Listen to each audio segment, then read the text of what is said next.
जैसे कि गाला में हमारा पेपर 3 चल रहा है और लास्ट वीडियो में हम सेक्शन बी में क्वेश्चन नंबर 29 तक कंप्लीट करके आए। आज हम क्वेश्चन नंबर 30 से स्टार्ट करेंगे और सेक्शन बी पूरा कंप्लीट करेंगे। अभी हमारे पास क्वेश्चन नंबर 30 है तो उसकी मीनिंग समझे। देखो क्या मिला हुआ है। देखो paper 3 section B and question number 30 start कर रहे हैं, ठीक है ना। देखो क्या मिला हुआ है, given 5 cot a equals to 8, ये हमें मिला हुआ है। Find sin a and sec a, हमें sin a और sec a की वैल्यू फाइंड करनी है। तो देखो इसका दो मेथड है, हम दोनों मेथड करेंगे। पहले ट्रायंगल वाला मेथड कर रहे हैं, ठीक है। तो देखो ये हमें क्या मिला हुआ है, 15 cot a इक्वल्स टू 8 मिला हुआ है।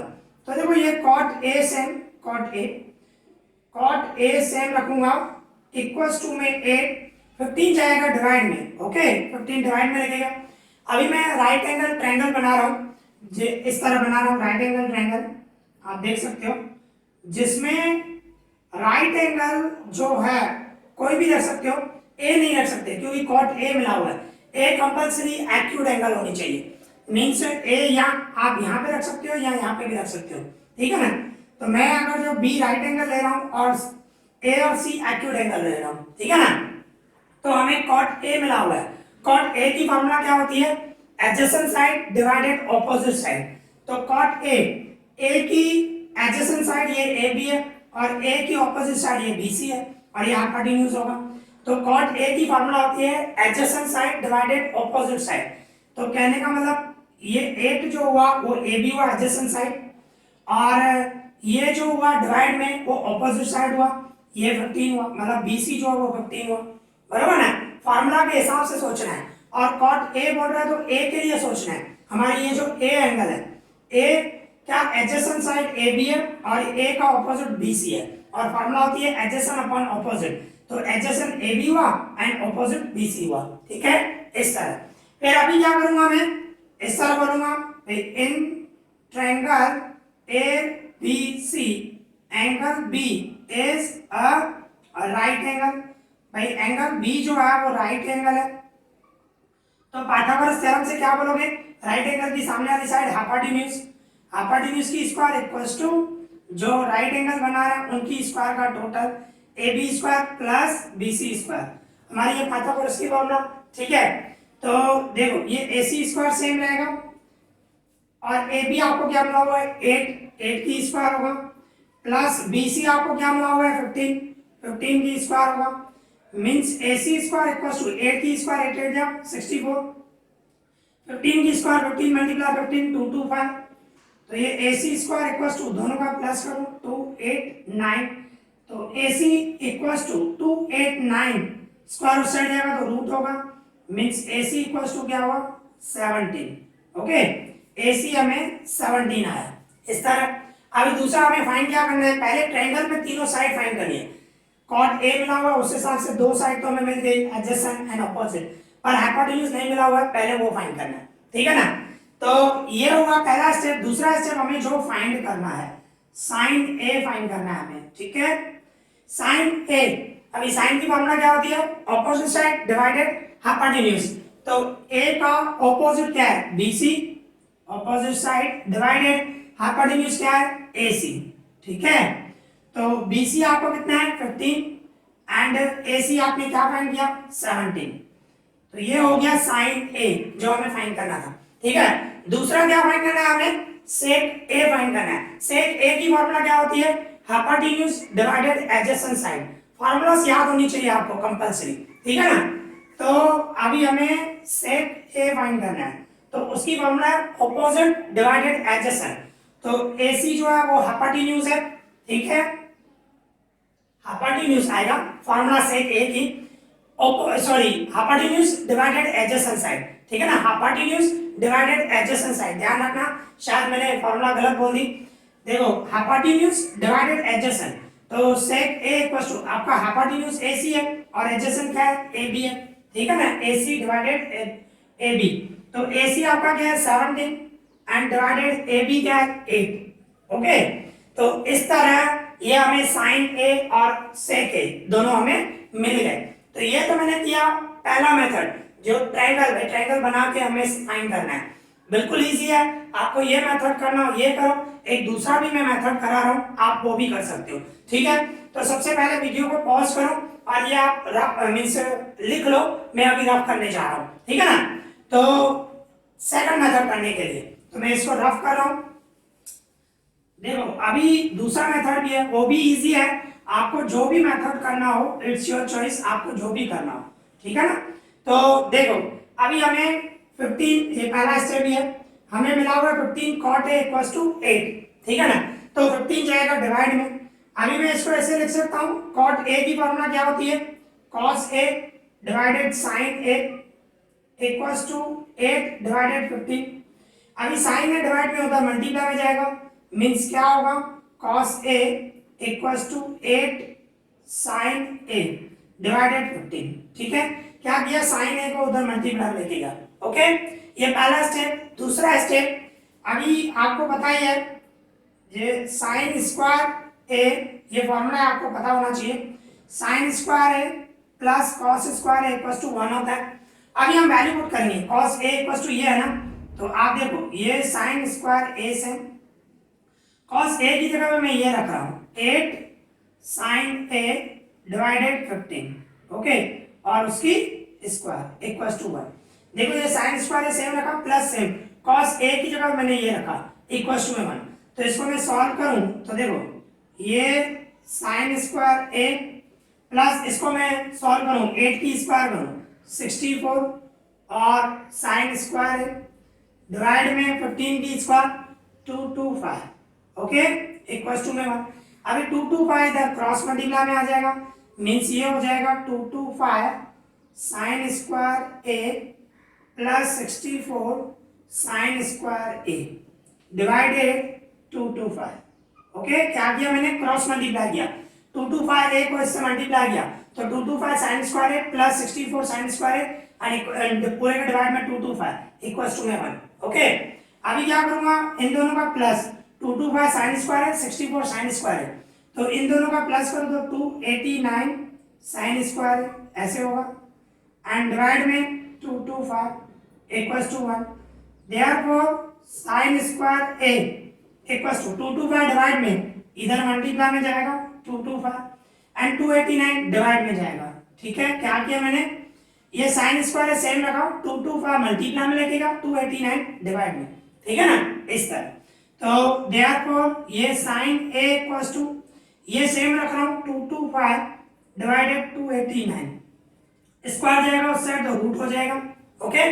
तो फिर क्या होगा, ये sin a इक्वल्स टू 225 का रूट क्या होगा 15 और 289 का 17, ओके। देखो जो पहला नंबर हमने मेथड किया था जिसमें ट्रायंगल वाला मेथड था उसमें भी sin a की यही वैल्यू आई थी 15/17, ओके। ये मेथड से भी कर सकते हो। अभी हमें क्या फाइंड करना है, sin a तो मिल गया, अभी sec a चाहिए। तो sec a फाइंड करने के लिए सबसे पहले अभी अभी आप करके आए हो ये cos a इक्वल्स टू क्या है, हमें cos a इक्वल्स टू हमें दिया हुआ है 8 sin a डिवाइड में 15, ठीक है। तो देखो ये cos a same equals to ये 8 और डिवाइड में 15 सेम रख रहा हूं, ये 8 डिवाइड 15 sin a की जगह पे क्या रखूं 15 डिवाइडेड 17, तो आप देखो 15 कट जाएगा तो cos a क्या हुआ, cos a हमारा हुआ ऊपर 8 बचा और नीचे 17 बचा, तो ये आपका cos a हो गया। और cos और sec एक दूसरे के ऑपोजिट होते हैं, cos 8/17 है पर आपको sec फाइंड करना है, तो देयरफॉर sec क्या होगा, sec a जो होगा इसका उल्टा cos का उल्टा 17 डिवाइडेड 8, ओके, इस तरह होगा। तो इस तरह ये मैंने दोनों मेथड सिखाए। आप अगर जो ट्रायंगल से करना चाहते हो फर्स्ट मेथड वो करो, वो भी राइट है। अगर जो आप ये मेथड करना चाहते हो तो ये भी राइट है, इट्स योर चॉइस, ओके। तो यहाँ पे ये हमारा सम कंप्लीट हो गया, ठीक है। अभी इसी तरह हमारे पास क्वेश्चन नंबर 31 है, तो उसकी मीनिंग समझिए। देखो हमें क्या मिला हुआ है, question number 31, AB is a tangent, AB जो है वो टेंजेंट है टू अ सर्कल, एक सर्कल पे with centre P, centre P है और AB टेंजेंट है and B is the point of contact, और B जो है पॉइंट ऑफ कांटेक्ट है, मीन्स देखो हम डायग्राम बना रहे हैं, समझिए। देखो ये एक सर्कल है, इस तरह बता रहा है, जिसमें P जो है वो सेंटर है और AB जो है वो टेंजेंट बता रहा है। ये AB भाई इस तरह मैं निकालूं तो, और वो भी बोल रहा है B जो है पॉइंट ऑफ कांटेक्ट है, B is the point of contact, मतलब B यहाँ पे टच कर रहा है और यहाँ पे आपका A होगा इस तरह। ओके, इस तरह है भाई, क्लियर बता रहा है। AB is a tangent to a circle, एक सर्कल है जिसका सेंटर जो है वो P है, ठीक है, सेंटर P लिया है और B जो है पॉइंट ऑफ कांटेक्ट है। सबसे पहले डायग्राम को समझो, ठीक है ना। फिर आगे क्या बता रहा है, PA intersect the circle eight C, PA बोल रहा है, मतलब ये P को मैं A से मिलाऊं, PA जो है इस तरह मैं PA को मिलाऊं, ये जो PA है वो सर्कल को कहां पे टच कर रहा है, C पे, क्लियर बता रहा है। PA इंटरसेक्ट दी सर्कल, ये PA लाइन निकाली मैंने जो सर्कल पे टच कर रहा है C पे, ठीक है, ठीक है, इस तरह बता रहा है आपको। ओके, फिर आगे तो क्या बता रहा है, if AB equals to 15 centimetre, ये हमें AB मिला हुआ है 15 सेंटीमीटर, ओके, और AC ये AC इतना मिला हुआ है 9 सेंटीमीटर। तो क्या बोल रहा है आगे, find the radius of the circle, हमें रेडियस ऑफ दी सर्कल निकालना है। तो आप देख सकते हो, देखो P को मैं B से मिला दूं, PB, और मैंने आपको बताया है अगर जो आप ये रेडियस है, रेडियस आप पॉइंट ऑफ कांटेक्ट पे निकालोगे तो ये राइट एंगल होती है, ठीक है ना, ये आपको पता होना चाहिए। पॉइंट ऑफ कांटेक्ट पे जो रेडियस बनाया जाता है तो पॉइंट ऑफ कांटेक्ट पे जो एंगल बनेगी वो 90 की एंगल बनेगी, राइट एंगल बनेगी, ठीक है। तो अभी देखो आगे समझो, अच्छी तरह समझो, PB क्या है, रेडियस है, PC क्या है, वो भी तो रेडियस ही है भाई। सपोज करो मैं रेडियस है ना x ले रहा हूं, सपोज करो x लो, यहाँ r भी ले सकते हो, रेडियस यहाँ पे PB इक्वल्स टू PC, आप देख सकते हो ये PB और PC दोनों रेडियस है। मैं सपोज कर रहा हूं वो x है, तो हमें x की वैल्यू मिल जाएगी, तो हम बोलेंगे ये रेडियस ऑफ द सर्कल हो गया, क्योंकि हम x ले रहे हैं रेडियस को। PB और PC मैंने इसको x लिया, ठीक है ना, तो अभी देखो PC मैंने x लिया, ओके, और PB भी x होगा क्योंकि दोनों रेडियस है। अभी मुझे PA की वैल्यू कितनी होगी, PA इक्वल्स टू क्या होगा, PA इक्वल्स टू मैं इस तरह बोल सकता हूं, PC plus CA, PA equals to PC और CA दोनों का टोटल होगा ना, तो PC आपका कितना है x है और CA मींस CA की बात है वो आपको 9 मिला हुआ है, तो PA की जो वैल्यू हुई वो x प्लस 9 हुई, ठीक है ना। अभी क्या करूंगा, ये आप ट्रायंगल देखो, ट्रायंगल PBA जिसमें B एंगल जो है वो राइट एंगल है, तो मैं इस तरह बोल सकता हूं, in triangle PBA angle B is a right angle, बराबर ना, पॉइंट ऑफ कांटेक्ट पे जो एंगल बन रही है वो राइट एंगल है, 90 की एंगल है। तो पाइथागोरस की फॉर्मूला लगाऊंगा, राइट एंगल की सामने वाली साइड को हम हाइपोटेन्यूज बोलते हैं, तो PA स्क्वायर ये हाइपोटेन्यूज हुआ इक्वल्स टू जो राइट एंगल बना रहे हैं उसकी स्क्वायर का टोटल, मतलब PB square and BA square होगा ना, इस तरह राइट एंगल की सामने वाली side hypotenuse PA square equals to PB square and BA square, ठीक है, पाइथागोरस की फॉर्मूला लगाई। अभी हम वैल्यू पुट करेंगे, आप PA अभी भी आपने फाइंड किया क्या है, x प्लस 9 है, उसकी होल स्क्वायर करूंगा, और PB मतलब रेडियस है वो हमने x लिया है तो x की स्क्वायर होगी, एंड प्लस BA आपको क्या मिला हुआ है 15 की स्क्वायर होगी, ठीक है।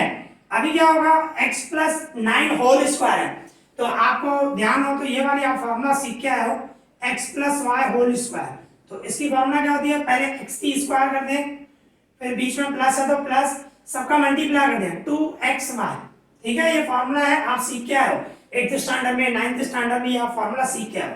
पहले x की स्क्वायर की, बीच में प्लस है तो प्लस, सबका इनटू 2xy, लास्ट में हमेशा प्लस y स्क्वायर, ठीक है ना, ये फॉर्मूला आप सीख के आओ। तो इसी तरह ही इसको सॉल्व करना है, x प्लस 9 होल स्क्वायर, तो कैसे करूंगा, पहले x की स्क्वायर करूंगा, ओके, x की स्क्वायर, फिर प्लस सबका इनटू 2 9 जा 18x, ठीक है ना, जैसे 2xy था मैंने तीनों का मल्टीप्लाई किया, 2 9 जा 18x दिया, एंड प्लस 9 की स्क्वायर 81, ओके, इक्वल्स टू में ये सेम रख रहा हूं, x स्क्वायर प्लस 15 की स्क्वायर 225, 15 को 15 से मल्टीप्लाई करूंगा तो 225 हुआ, ठीक है। एक बार रिपीट कर रहा हूं, देखो समझना, पहले x की स्क्वायर की, फिर बीच में प्लस है प्लस, सबका मल्टीप्लाई किया, 2 को 9 से 2 9 जा 18 18x किया, लास्ट में हमेशा प्लस 9 की स्क्वायर 81 और इक्वल्स टू में ये x की स्क्वायर सेम प्लस सेम 15 की स्क्वायर है, 15 को 15 से मल्टीप्लाई करोगे तो 225 आएगा। ओके अभी क्या कर रहा हूं मैं, देखो अभी ये 18x सेम, देखो ये जो 18x है ना वो सेम रख रहा हूं, इक्वल्स टू में ये भी सेम रख रहा हूं x स्क्वायर प्लस 225।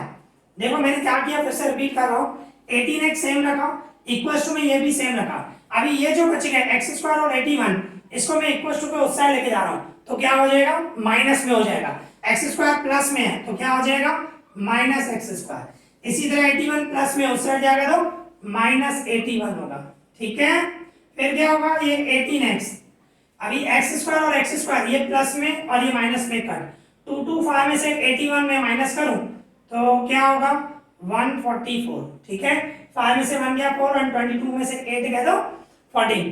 तो इस तरह 144 अभी 18 जाएगा डिवाइड में, means x equals to 144 18 divide में। अभी 18 का डबल 144 पे 8 जा लगेगा, बराबर ना, 18 8 जा 144 होता है, तो x इक्वल्स टू 8 हुआ।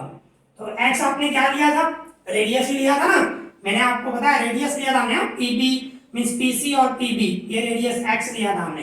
तो यहाँ पे रेडियस की, और हमें रेडियस ही फाइंड करना था, रेडियस ऑफ द सर्कल, हमें रेडियस ही फाइंड करना है। तो देयरफॉर हम क्या बोलेंगे, radius of the circle, circle का जो रेडियस हुआ वो क्या हुआ 8 सेंटीमीटर हुआ। ओके, तो यहाँ पे ये हमारा सम कंप्लीट हो गया। ठीक है, अभी इसी तरह हमारे पास क्वेश्चन नंबर 32 है, तो उसकी मीनिंग समझे। देखो हमें क्या मिला हुआ है, देखो क्या बता रहा है, the radii of two concentric circle, दो कॉन्सेंट्रिक सर्कल है उनका रेडी बता रहा है, रेडियस बता रहा है, आर 13 एंड 8, दो कॉन्सेंट्रिक सर्कल है। सबसे पहले कॉन्सेंट्रिक सर्कल मैंने समझाया हुआ है जिसका सेंटर एक ही हो, रेडियस अलग अलग हो। ठीक है ना, ये एक सर्कल इस तरह होगा एंड दूसरा इस तरह सर्कल होगा, इसको हम कॉन्सेंट्रिक सर्कल बोलते हैं, जिसके दोनों का जो सेंटर है वो सेम ही होगा, रेडियस अलग अलग होगा। और एक का बता रहे रेडियस 13 है, दूसरे का 8 है। तो जो बड़ा सर्कल है, जिसको आउटर सर्कल भी बोल सकते हो, जो बड़ा सर्कल है उसका रेडियस 13 होगा, जो छोटा सर्कल है उसका रेडियस 8 होगा। ठीक है ना, इस तरह आपको दिया गया है।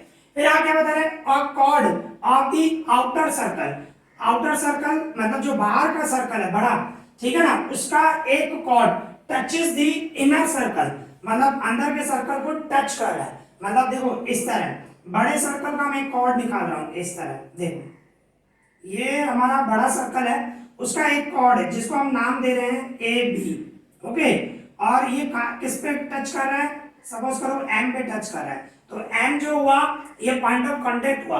और दूसरी बात ये जो कॉर्ड है बड़े सर्कल का कॉर्ड है, और छोटे सर्कल को जब एक पॉइंट पे टच कर रहा है तो छोटे सर्कल के लिए वो क्या हो गया, टेंजेंट हो गया। ठीक है ना, ए बी जो है बड़े सर्कल का कॉर्ड हुआ, और जो छोटा सर्कल है मींस इनर सर्कल है उसका टेंजेंट होगा, और वो एक पॉइंट पे टच कर रहा है, हम सपोज कर रहे हैं एम पे टच कर रहा है। ठीक है ना, इस तरह हमने लिया।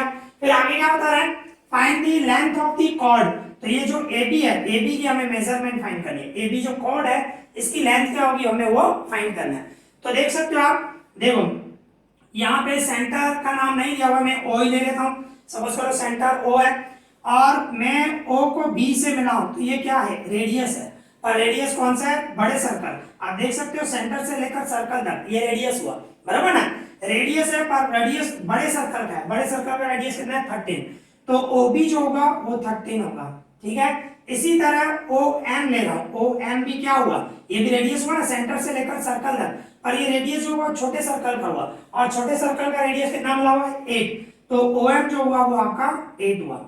और दूसरी बात, ये जो M है ये छोटे सर्कल के लिए पॉइंट ऑफ कांटेक्ट हुआ, तो यहाँ पे जो एंगल बनेगी वो कंपलसरी 90 होगी, बराबर ना, राइट एंगल होगी, क्योंकि पॉइंट ऑफ कांटेक्ट पे जो रेडियस बनाते हैं तो वहां पे राइट एंगल बनता है। ठीक है ना, मैंने बताया। और अभी आपको क्या फाइंड करना है, AB की मेजरमेंट फाइंड करनी है।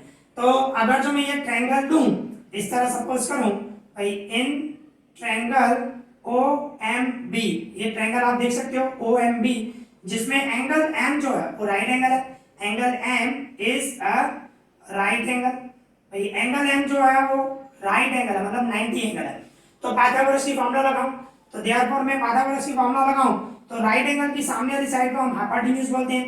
तो हाइपोटेन्यूज यहाँ पे OB है, OB की स्क्वायर इक्वल्स टू जो राइट एंगल बना है उसकी स्क्वायर का total OM square and plus MB square, ठीक है, इस तरह OB square equals to OM square plus MB square, इस तरह होगा।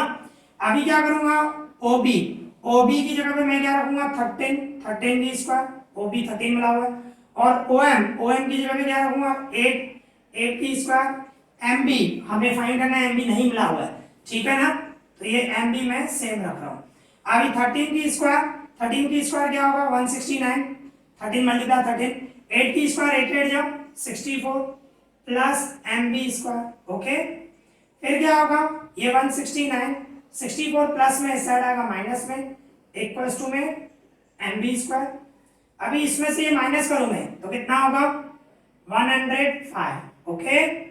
तो ये MB स्क्वायर आया, स्क्वायर उस साइड लेके आऊंगा तो रूट हो जाएगा, मींस मैं इस तरह बोलूंगा MB इक्वल्स टू 105 का रूट, और 105 का रूट निकलता ही नहीं है, आप सॉल्व करके देखो सॉल्व नहीं होगा। तो MB की जो मेजरमेंट हुई वो 100 मींस रूट 105 है, वो MB की मेजरमेंट हुई, पर हमें तो AB फाइंड करना था, लेंथ ऑफ द कॉर्ड, तो इसका डबल हो जाएगा ना, क्योंकि M जो है वो AB का मिड पॉइंट होगा, क्योंकि सेंटर में से पॉइंट निकल रही है, सेंटर में से आ रहा है, लाइन जो निकाल रहे हैं परपेंडिकुलर बाइसेक्टर सेंटर में से निकल रहा है, तो M जो होगा वो AB का मिड पॉइंट हो गया, MB आपका ये आया, ठीक है ना, तो AB क्या होगा उसका डबल होगा, मींस मैं इस तरह लिख सकता हूँ AB की जो मेजरमेंट होगी वो 2MB के इक्वल होगी, डबल मतलब 2 से मल्टीप्लाई करें तो मैं इस तरह लिख रहा हूँ AB इक्वल्स टू 2MB या 2AMB लिख सकते हो, बात एक ही है, ठीक है ना। तो यहाँ पे AB सेम 2 सेम, MB की जगह पे क्या रखूं 105 उसका रूट, तो ये आपका हो गया AB की measurement, length of the chord हो गया ना, हमें फाइंड करना था ना लेंथ, जो कॉर्ड है उसकी हमें लेंथ फाइंड करनी थी, तो देयरफॉर हम क्या लिखेंगे, ये हमारा कॉर्ड ही है, तो length of the chord equals to क्या लिखेंगे, length of the chord two 105 root में आएगा, इस तरह, ठीक है ना। तो यहाँ पे ये हमारा सम कंप्लीट हो गया, ओके। अभी इसी तरह हमारे पास क्वेश्चन नंबर 33 है, तो देखो उसकी मीनिंग समझे, देखो हमें क्या मिला हुआ है 33 number, point A lies in the exterior of a circle, मतलब एक सर्कल है उसकी एक्सटीरियर बोल रहा है, एक्सटीरियर मतलब सर्कल के बाहर एक पॉइंट A है, ठीक है, विथ सेंटर P, मतलब जो सर्कल है उसका सेंटर हमें P मिला हुआ है, मींस इस तरह बता रहा है, एक सर्कल है, समझने की कोशिश करो, और सर्कल के बाहर एक पॉइंट A है, ऐसे बता रहा है, ठीक है ना, फिर से पढ़ रहा हूं, point A lies in the exterior बोल रहा है, एक्सटीरियर मतलब सर्कल के बाहर of a circle with centre P, भाई इस सर्कल का सेंटर जो मिला हुआ है वो P मिला हुआ है, और सर्कल के बाहर एक पॉइंट A है, ठीक है ना। फिर आगे बता रहा है एंड रेडियस 8 सेंटीमीटर, रेडियस आपको 8 सेंटीमीटर मिला हुआ है। फिर आगे क्या बता रहा है अ टेंजेंट फ्रॉम A, एक टेंजेंट A में से एक टेंजेंट निकाल रहे हैं, touches the circle A to B, मतलब A में से मैं एक टेंजेंट निकाल रहा हूं, इस तरह आप बोल सकते हो, A में से मैं एक टेंजेंट निकाल रहा हूं जो सर्कल को B पॉइंट पे टच कर रहा है, ठीक है ना, ये पॉइंट ऑफ कांटेक्ट हुआ B। फिर आगे क्या बता रहा है if AB equals to, AB आपको दिया गया 15 सेंटीमीटर AB, ठीक है, तो बोल रहा है फाइंड PA, मींस आपको ये फाइंड करना है PA, ये आपको फाइंड करना है, ठीक है ना। ये आप देखो P को मैं B से मिलाऊं तो PB क्या हुआ, PB आपका जो होगा वो रेडियस होगा, बराबर ना, और रेडियस आपको कितना मिला हुआ है 8 सेंटीमीटर, तो PB जो हुआ वो आपका 8 सेंटीमीटर हुआ, और आपको PA फाइंड करना है। और दूसरी बात ये रेडियस जो है पॉइंट B जो है पॉइंट ऑफ कांटेक्ट है, तो पॉइंट ऑफ कांटेक्ट पे राइट एंगल बनती है, मैंने आपको बताया, ठीक है ना। तो मैं ये ट्रायंगल ले रहा हूं, इस तरह बोलूंगा भाई इन ट्रायंगल PBA, ये ट्रायंगल PBA होगा, उसमें आपकी एंगल B जो है, ये angle B is a right angle, angle B is a right angle, बराबर है, ओके। एंगल B जो हमारी राइट एंगल है, तो पाइथागोरस की फॉर्मूला लगाऊंगा, राइट एंगल की सामने वाली साइड आपकी हाइपोटेन्यूज हुआ PA स्क्वायर इक्वल्स टू ये PB square plus BA square, ठीक है, पाइथागोरस की फॉर्मूला लगाई मैंने, ये राइट एंगल है, राइट एंगल की सामने वाली side hypotenuse hypotenuse P A square equals to ये जो राइट एंगल बना रहे हैं पी बी और बी ए उसकी स्क्वायर का टोटल, ठीक है ना, इस तरह होगा। तो अभी वैल्यू पुट करें पी ए स्क्वायर, हमें पी ए फाइंड करना है तो सेम रखा मैंने, और पी बी आपको दिया हुआ है 8, 8 की स्क्वायर, और बी ए मिला हुआ आपको 15, 15 की स्क्वायर। ओके, फिर क्या होगा, ये पी ए स्क्वायर सेम 8 की स्क्वायर 8 8 जो 64, 15 की स्क्वायर 15 15 जो 225, फिर ये पी ए स्क्वायर सेम, ठीक है, इन दोनों का प्लस करो तो 289, स्क्वायर उस साइड जाएगा तो रूट होगा, means P A equals to 289 का रूट, और 289 का रूट क्या होता है 17, 17 17 जा 289 होता है। तो आपको पी ए फाइंड करना था ना, और पी ए की वैल्यू हमारी क्या आई 17 आई। ओके, तो यहाँ पे ये हमारा सम कंप्लीट हो गया, ठीक है। अभी इसी तरह हमारे पास क्वेश्चन नंबर 34 है, तो उसकी मीनिंग समझे। देखो हमें क्या मिला हुआ है, 6 वुडन क्यूब, अभी क्यूब है वो भी 6 है, ठीक है ना, 6 बता रहा है, ऑफ लेंथ, जिसकी लेंथ बता रहा है 3 सेंटीमीटर। आपको पता होगा क्यूब में लेंथ, ब्रेथ और हाइट सब सेम होते हैं, ठीक है ना, क्योंकि उसमें स्क्वायर होता है। तो क्यूब जो भी है उसकी लेंथ, ब्रेथ और हाइट तीनों सेम होते हैं। तो क्यूब अगर जो मैं बनाना चाहूँ इस तरह बनेगा। ओके, आप देख सकते हो क्यूब इस तरह बनता है हमारा, 3D होता है इस तरह हम बोले, उसमें आप अगर जो ये हमारा क्यूब बना, ठीक है ना, इसमें लेंथ, ब्रेथ और हाइट तीनों सेम होते हैं, ठीक है। जो क्यूब होता है लेंथ भी 3 सेंटीमीटर होगा, ब्रेथ भी 3 सेंटीमीटर होगा एंड हाइट भी 3 सेंटीमीटर होगा क्यूब में, ध्यान रखना। ओके, ऐसे आपके पास 6 क्यूब है, 6 क्यूब है, इस तरह बता रहा है, और वो भी वुडन का है, ठीक है ना।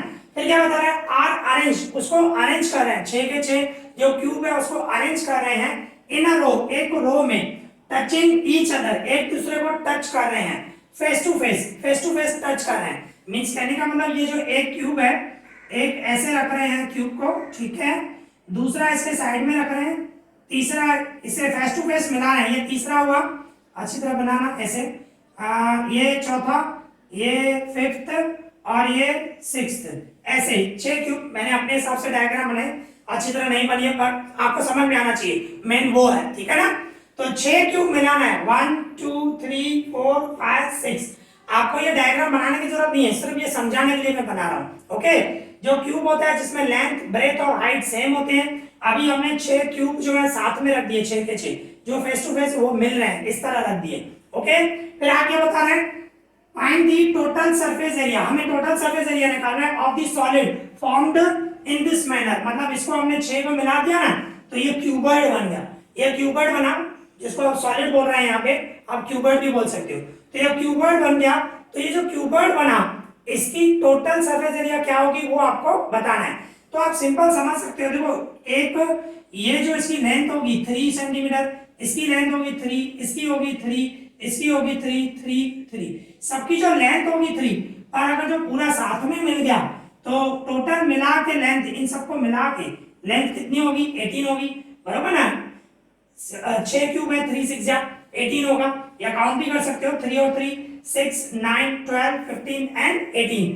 तो ये जो लेंथ हुई ना वो क्या हो जाएगी, जो अगर जो सबको साथ में मिलाएंगे तो लेंथ हो जाएगी 18, ठीक है ना। जो सॉलिड बना, जो क्यूबॉइड बना उसकी लेंथ होगी 18 सेंटीमीटर, और ये जो हाइट है और ब्रेथ है वो तो सेम ही रहने वाली है, बराबर ना। ब्रेथ जो है देखो 3D है, ब्रेथ हम इसमें यहाँ पे बोल सकते हैं, ये बैक साइड में इसमें नहीं दिखाई देगा, ठीक है ना। तो वो ब्रेथ जो है यहाँ ये भी बोल सकते हो, अब ये ब्रेथ है हमारी। ओके, वो तो ब्रेथ तो सेम ही रहने वाली है, ब्रेथ और हाइट सेम ही रहेगा, सिर्फ लेंथ बढ़ गई, बराबर ना, लेंथ बढ़ गई, बाकी ब्रेथ और जो हाइट है वो तो सेम ही रहने वाली है, हाइट भी सेम रहेगी, ब्रेथ भी सेम रहेगी। तो कहने का मतलब ब्रेथ जो होगी वो 3 सेंटीमीटर और हाइट भी होगी वो 3 सेंटीमीटर, सिर्फ क्या होगा जो ये सॉलिड हमने बनाया उसकी लेंथ चेंज हो गई, वो 18 हो गई, ठीक है ना। तो इस तरह ये लेंथ, ब्रेथ और हाइट मिल गया। मैं इसको रफ कर रहा हूँ, ये सिर्फ समझाने के लिए था कि जो सॉलिड बन रहा है, जो क्यूबॉइड बन रहा है, उसकी लेंथ क्या होगी, उसकी ब्रेथ क्या होगी, उसकी हाइट क्या होगी, वो आपको समझ में आना चाहिए, क्योंकि उसके बाद आपको फार्मूला में वैल्यू पुट करनी है और कुछ भी नहीं है। आपको फाइंड करना है total surface area of solid, मतलब जो क्यूबॉइड बना उसकी टोटल सरफेस एरिया की फार्मूला लगानी है, बस उसमें वैल्यू पुट करनी है। तो अभी आपको पता होगी भाई total surface area of solid बोलो या क्यूबॉइड बोलो, बोल सकते हो, ठीक है ना। Total surface area of solid क्या होगा, 2LB plus BH plus HL, ये फॉर्मूला होती है total surface area of cuboid की। अभी इसमें हम वैल्यू पुट करेंगे, 2 से L की जगह पे मैं क्या रखूंगा 18, ओके, और ब्रेथ है आपकी 3, फिर प्लस ब्रेथ है 3, हाइट है 3, फिर प्लस हाइट है 3, लेंथ है 18, ओके। इस तरह हमने सिर्फ वैल्यू पुट की। अभी इसको सॉल्व करेंगे, 2 इन दोनों का मल्टीप्लाई करो 54, ये 3 3 या 9 और ये 18 3 या 54, ठीक है। फिर क्या होगा, 2 इनका मैं प्लस करूं तो कितना हुआ 108 और 9 117 हुआ, 117 को 2 से मल्टीप्लाई कर, यहाँ पे लिख रहा हूँ 117 को 2 से मल्टीप्लाई करूं तो क्या हो जाएगा 234 सेंटीमीटर स्क्वायर, ओके। तो यहाँ पे ये जो सॉलिड बना, जो क्यूबॉइड बना, उसकी टोटल सरफेस एरिया कितनी आई 234 सेंटीमीटर स्क्वायर, ओके। तो यहाँ पे ये हमारा सम कंप्लीट हो गया, ठीक है। अभी इसी तरह हमारे पास क्वेश्चन नंबर 35 है, तो उसकी मीनिंग समझे। देखो हमें क्या मिला हुआ है, फाइंड दी मोड, हमें मोड फाइंड करना है of the following frequency distribution. नीचे आपको ये फ्रीक्वेंसी डिस्ट्रीब्यूशन मींस टेबल मिली हुई है, इसमें से हमें मोड फाइंड करना है, ओके। तो आप देख सकते हो हमारे पास क्या मिला हुआ है, क्लास मिला हुआ है, एंड इसके बाद फ्रीक्वेंसी मींस FI मिला हुआ है, ठीक है ना। तो क्लास हमारे पास है 0 to 100, फिर दिया हुआ है 100 to 200, 200 to 300, 300 to 400, 400 to 500 and 500 to 600, ठीक है। इस तरह मिला हुआ है एंड फ्रीक्वेंसी दी हुई है आपको FI 7, 21 एंड 37, इसके बाद 13 एंड 12 एंड 10, इस तरह दिए गए। तो ये आपको इस तरह टेबल मिली हुई है और जैसे मिली हुई है मैंने इसी तरह फाइंड किया। अभी इसमें क्या होता है, जो FI में सबसे बड़ा मोड फाइंड करते हैं तो FI में सबसे बड़ा नंबर देखते हैं। तो FI में सबसे बड़ा नंबर कौन सा है, 37 है। तो ये जो 37 हुआ ना वो F1 हुआ, और इसके ऊपर वाला जो होगा वो F0 होगा, और इसके नीचे वाला जो होगा वो F2 होगा, ठीक है ना। सबसे जो बड़ा नंबर है उसको F1 देना है, इसके ऊपर वाला F0 और इसके नीचे वाला F2, ठीक है ना। इस तरह होता है। और F1 जो है उसके सामने जो ये क्लास है इसको मॉडल क्लास बोलेंगे, ठीक है ना। मॉडल क्लास मतलब मोड का क्लास। तो इसमें आपका जो मॉडल क्लास हुआ वो आपका कौन सा हुआ, मॉडल क्लास वो हुआ 200 to 300, ये हुआ। तो इसमें आपका L क्या हो गया, L लोअर बाउंड्री पॉइंट 200 हुआ, और F1 आपका 37, F0 आपका 21, F2 जो है वो है 13 एंड H जिसको हम क्लास लेंथ बोले, ठीक है ना। क्लास लेंथ क्या है हमारा 200 to 300 मतलब 100 है, मींस डिफरेंस दोनों के बीच में गैप कितने का है, सब में 100 का गैप है, इसको क्लास लेंथ बोलते हैं, ठीक है ना। तो क्लास लेंथ जो है हमारी वो 100 है। अभी हमें मोड फाइंड करना है।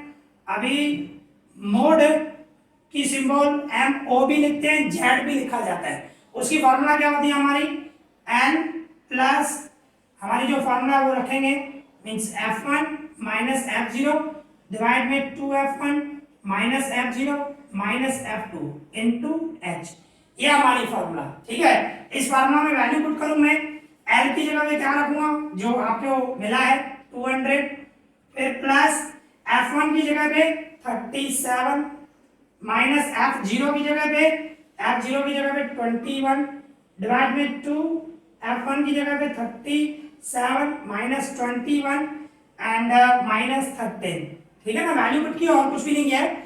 L की जगह पे 200 रखा प्लस F1 की जगह पे 37, F0 की जगह पे 21, ये 2 से F1 की जगह पे 37 माइनस F0 की जगह पे F2 की जगह पे एंड इनटू H 100 है हमारा, ठीक है। सिर्फ वैल्यू पुट की। अभी इसको हम सॉल्व करेंगे तो देखो ये 200 से प्लस 37 में से 21 गया 16, डिवाइड में इन दोनों का मैं मल्टीप्लाई करूं 74 माइनस 21 माइनस 13 इनटू 100, ओके।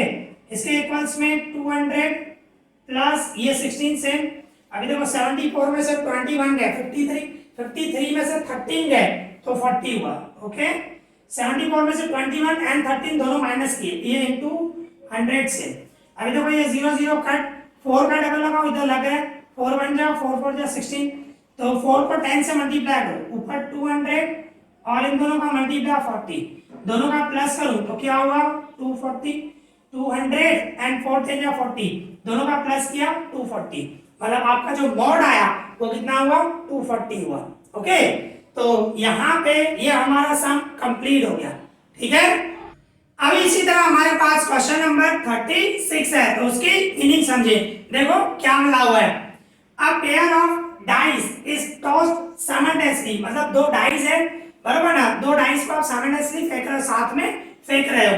फिर क्या बता रहे हैं, फाइंड द प्रोबेबिलिटी, हमें प्रोबेबिलिटी फाइंड करना है that first number the sum of the numbers on the dice is 12, मतलब जो दोनों डाइस फेंक रहे हो उस पे जो दोनों डाइस पे टोटल है, सम मतलब टोटल, सम जो है वो 12 है, ठीक है ना, तो उसकी प्रोबेबिलिटी क्या।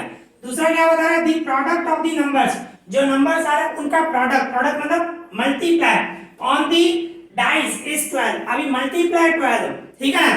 तो देखो सबसे पहले आपको क्या करना पड़ेगा, आप दो डाइस फेंक रहे हो, आप खुद सोचो, एक डाइस फेंकोगे तो उस पे कौन से नंबर आ सकते हैं, 1 2 3 4 5 6, ये नंबर आ सकते हैं, एक डाई पे आप फेंक रहे हो, दूसरा डाई भी साथ में फेंक रहे हो तो उस पे भी यही नंबर आ सकते हैं, 1 2 3 4 5 6, ये नंबर आ सकते हैं, ठीक है ना। और अगर जो दोनों डाइस हम साथ में फेंक रहे हैं तो इस तरह हो सकता है, 1 को इन सबसे मिलाओ, मींस इस तरह 1 1 फिर 1 2 1 3 1 4 1 5 एंड 1 6, मींस क्या किया मैंने, ये 1 को इन सबसे मिलाया, 1 1 1 2 1 3 1 4 1 5 1 6, इसका मतलब क्या हुआ, आप जो दोनों डाइस फेंक रहे हो, दोनों डाइस पे 1 1 है, ऐसा भी हो सकता है फर्स्ट नंबर पे 1 है, दूसरे डाइस पे 2 है, और ऐसा भी हो सकता है फर्स्ट नंबर पे 1 है, सेकंड डाइस पे 3 है, ऐसी पॉसिबिलिटी है, ठीक है ना। तो इसी तरह आपको सबको मिलाना पड़ेगा, अभी 2 को इस सबसे मिलाना है, जैसे 1 से मिलाना, अभी 2 से मिलाएंगे, 2 से मिलाऊंगा तो 2 1, फिर क्या होगा 2 2, फिर 2 3, फिर 2 4, इसके बाद 2 5 एंड इसके बाद 2 6, ठीक है ना। इसी तरह 3 से मिलाएंगे, 3 1, फिर 3 2 3 3, इसके बाद 3 4 3 5 एंड 3 6, ओके। इसी तरह 4 से मिलाएंगे तो क्या होगा 4 1 4 2 4 3 4 4 4 5, इसके बाद 4 6, इसी तरह 5 से मिलाएंगे, 5 से मिलाएंगे तो 5 1, फिर 5 2 5 3 5 4, इसके बाद 5 5 एंड इसके बाद 5 6, इसी तरह 6 से मिलाएंगे, मैं यहाँ पे लिख देता हूँ, नीचे स्पेस नहीं है, आगे हमें नीचे लिखना चाहिए आपको, बराबर ना। 6 को इससे मिला दूंगा तो 6 1, फिर 6 2 6 3 6 4 6 5 एंड 6 6, ठीक है ना। मीन्स ये आप सब मेंबर काउंट करोगे ना 36 होंगे, आप ये काउंट करोगे क्योंकि इसके 6 मेंबर और इसके 6 मेंबर मल्टीप्लाई करो, 6 6 जा 36, तो ये आप टोटल काउंट करोगे तो ये 36 होगा। तो प्रोबेबिलिटी आप फाइंड करोगे, प्रोबेबिलिटी की फॉर्मूला क्या होती है, favourable outcome divided total outcome, तो डिवाइड में जो टोटल आउटकम होता है वो 36 ही आएगा। अभी हमें फेवरेबल सोचना है, ठीक है ना। तो फर्स्ट नंबर में क्या बता रहा है, सम जो है दोनों डाइस पे वो क्या होना चाहिए, 12 होना चाहिए। तो हम फर्स्ट नंबर करें, अगर जो हम उसको ए इवेंट नाम दें तो क्या बोल रहे हैं, सम इज सम सम मतलब टोटल, सम जो है वो 12 होना चाहिए, सम इज 12, मैं शॉर्ट में ऐसे लिख रहा हूँ, ठीक है ना। तो ए के मेंबर कौन से होंगे, टोटल 12 है, तो नेचुरली ये दोनों डाइस पे 6 6 आएगा, तभी टोटल 12 होगा, मीन 6 6, सिर्फ एक ही मेंबर हुआ आपका फेवरेबल, आपको दूसरा कोई भी टोटल करो 12 होगा ही नहीं, 6 और 6 दोनों का टोटल करूंगा, दोनों का प्लस करूंगा तो ये 12 होगा, मतलब ए के जो मेंबर हुए वो कौन से होगा, एक ही होगा 6 6। तो इसकी formula probability of A, P of A equals to, formula जो होती है favourable outcome, favourable outcome divide में टोटल आउटकम, ठीक है ना, जो फार्मूला है वही favourable outcome divide total outcome. तो देखो मैंने बताया डिवाइड में तो टोटल 36 ही होंगे, क्योंकि ये सब काउंट करोगे 36 ही होंगे। तो टोटल आउटकम 36। फेवरेबल, फेवरेबल ऊपर आपका कितना है, ओनली 1 ही आया 66, तो फेवरेबल 1। तो प्रोबेबिलिटी ऑफ ए क्या हुआ, 1/36। अभी इसी तरह हमारे पास सेकंड पॉइंट है, the product of numbers on the dice is 12। अभी क्या बोल रहे हैं, प्रोडक्ट, प्रोडक्ट मतलब मल्टीप्लाई, तो प्रोडक्ट जो है वो 12 होना चाहिए। जैसे कि पहला नंबर क्या था, सम बता रहा था, सम मतलब टोटल, टोटल 12। अभी प्रोडक्ट बोल रहा है, प्रोडक्ट मतलब मल्टीप्लाई। तो इस तरह करेंगे, देखें अभी मैं इसको बी इवेंट नाम दूं, यहाँ पे शॉर्ट में लिख रहा हूँ product is 12। Okay, product is 12 means दोनों का जो प्रोडक्ट है वो 12 हो, दो नंबर जो भी आए उनका मल्टीप्लाई, ठीक है ना। तो बी के कौन से मेंबर होंगे आप देख सकते हो, देखो 1 में कोई भी नहीं आएगा, हाँ 2 में देख सकते हो 2 और 6, तो एक डाइस पे 2 आया, दूसरे पे 6 आया, दोनों का मल्टीप्लाई करो तो 12 होगा, क्यों प्रोडक्ट इज 12 बता रहा है ना। तो 2 6 फर्स्ट ये आएगा। इसके बाद आप 3 में देख सकते हो 3 4, 3 और 4 का मल्टीप्लाई करो 12 होगा। इसी तरह 4 में कौन सा आएगा, 4 3, 4 और 3 का मल्टीप्लाई करूं तो 12 होगा। इसके बाद 5 में कोई भी नहीं होगा, 6 में देख सकते हो, 6 में 6 2, 6 और 2 का मल्टीप्लाई करूंगा तो 12 होगा। ओके, इस तरह प्रोडक्ट बोल रहा है, प्रोडक्ट मतलब मल्टीप्लाई, दोनों का मल्टीप्लाई करूं, 2 और 6 का मल्टीप्लाई करूंगा 12 होगा, 3 और 4 का मल्टीप्लाई करूंगा 12 होगा। इस तरह 4 मेंबर होंगे। अभी इसकी प्रोबेबिलिटी फार्मूला हमारी वही रहेगी, ठीक है ना।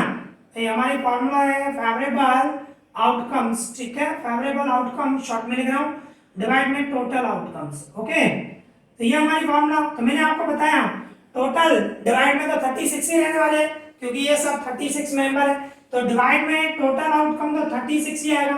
फेवरेबल, फेवरेबल हमारे कितने हैं, 4 है, 1 2 3 4, ठीक है ना। तो फेवरेबल 4 हुए, और 4 का डबल लगाओ, 4 1 जा एंड नीचे 4 9 जा 36। ओके, तो इस तरह प्रोडक्ट जो है उसकी प्रोबेबिलिटी 1/9, और सम है, सम मतलब टोटल, टोटल अगर जो 12 है उसकी प्रोबेबिलिटी 1/36। ओके, तो इस तरह ये सम हमारा कंप्लीट हो गया, और इसके साथ हमारा सेक्शन बी भी कंप्लीट हो गया। आई होप आज हमने जो भी सम किए आपको अच्छे से समझ में आएगा, और अगर तो ये वीडियो आपको पसंद आ रहे हैं तो प्लीज लाइक करें, शेयर करें एंड सब्सक्राइब करें। इस वीडियो में इतना ही, thank you for watching this.